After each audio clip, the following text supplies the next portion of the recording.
अभिमन्यु क्षत्रिय सभा की ओर से परसौली हंसपुरम में होली मिलन समारोह का आयोजन किया गया, जिसमें मुख्य अतिथि के रूप में करौली शंकर महादेव गुरुजी को आमंत्रित किया गया था।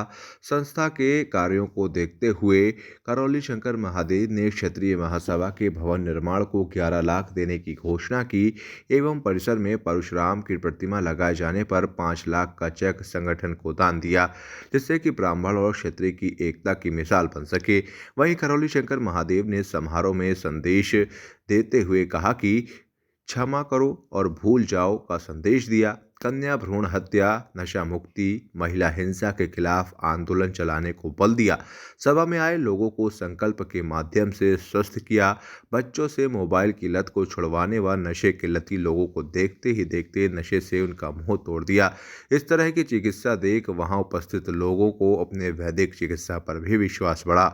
वहां उपस्थित लोगों को करौली शंकर महादेव जी के द्वारा आशीर्वाद स्वरूप महाप्रसाद भी दिया गया। वहीं कार्यक्रम में मुख्य रूप से अध्यक्षता पंकज तोमर और संचालन महामंत्री ने किया।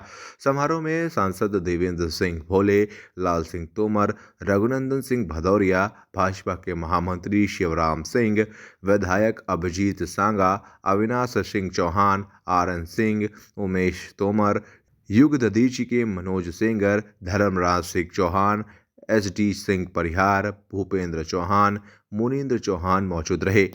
आज जो हम लोग को सम्मान मिल रहा है, आज हमारे बच्चे थोड़ा बुद्धि रखते हैं, आप दूसरे वर्ग के लोगों से देखिए, आप बहुत श्रेष्ठ हैं। ये ब्राह्मणों के नज़दीकी के कारण ही हम लोग इतना ज्ञान अर्जन कर पाए और ध्यान रहता है इधर ईश्वर की तरफ सबसे ज़्यादा। अगर कोई ध्यान रखता है तो क्षत्रिय कुल ही।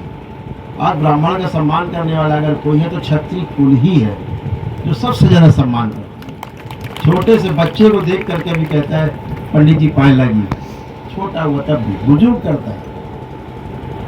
तो मुझे ऐसा लगता है कि ये एक ऐसा वर्ग है जिसको आप जब अपने साथ लेकर के चलते हैं संरक्षण में, तो आप और ज़्यादा गति करते हैं अपने लिए भी और अपने परिवार के लिए भी और समाज के लिए भी। ये बहुत अनुभव की बात हम आपसे बता रहे हैं। हमने जो अर्जित किया, जैसे एक नाम है, चलो उस पर चर्चा कर लेते हैं, ज़्यादा समय आपका ले लेंगे, बहुत आपने प्रतीक्षा की है। एक नाम ऐसा है जो क्षत्रियों के विरुद्ध इस्तेमाल किया जाता है और खूब इस्तेमाल किया जाता है, राजनीति में और ज़्यादा। और घरों में बच्चों को भी ऐसी शिक्षा दे दी गई है कि साहब ये आदमी क्षत्रियों का बिल्कुल खलनायक है। वो नाम है भगवान परशुराम। भगवान परशुराम का नाम आते लगता है क्षत्रिय विरोधी। लेकिन हम अपने बच्चों से कहना चाहेंगे, जो अगली पीढ़ी है, बुजुर्ग तो हमारे तमाम समझते हैं, हम इस लायक नहीं कि उन्हें समझा सकें, ज्ञान दे सकें, लेकिन जितना हमने समझा, शायद आप लोग अध्ययन किए कि नहीं, जाना कि नहीं, भगवान परशुराम के जो दादी थी ना, वो क्षत्रिय थी, क्षत्राणी थी, पता है आपको? दादी, सगी दादी। और भगवान परशुराम की जो माँ थी ना, वो भी क्षत्राणी थी। शायद आप लोग बात ना पता हो।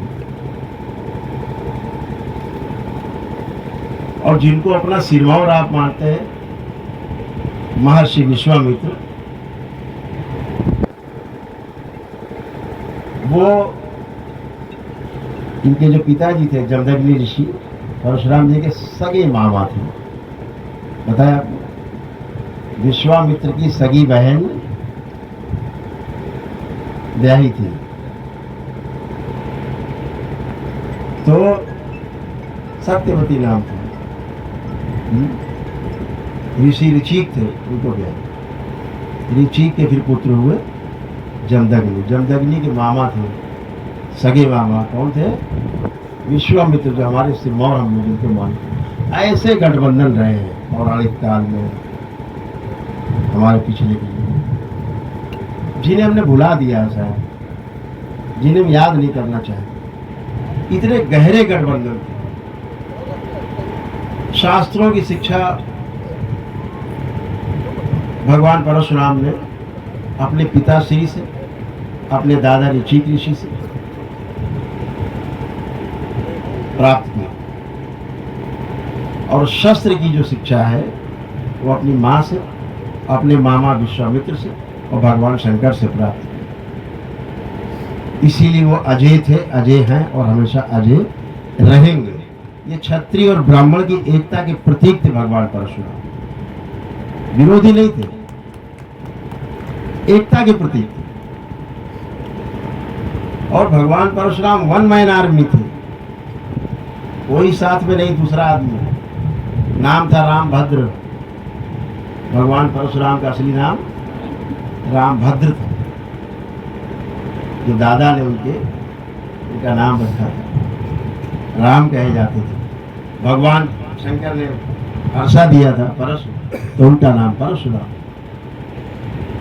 तो हमारे विरोधी नहीं, हम लोगों ने अज्ञानता में तमाम चीजें क्रिएट की हैं।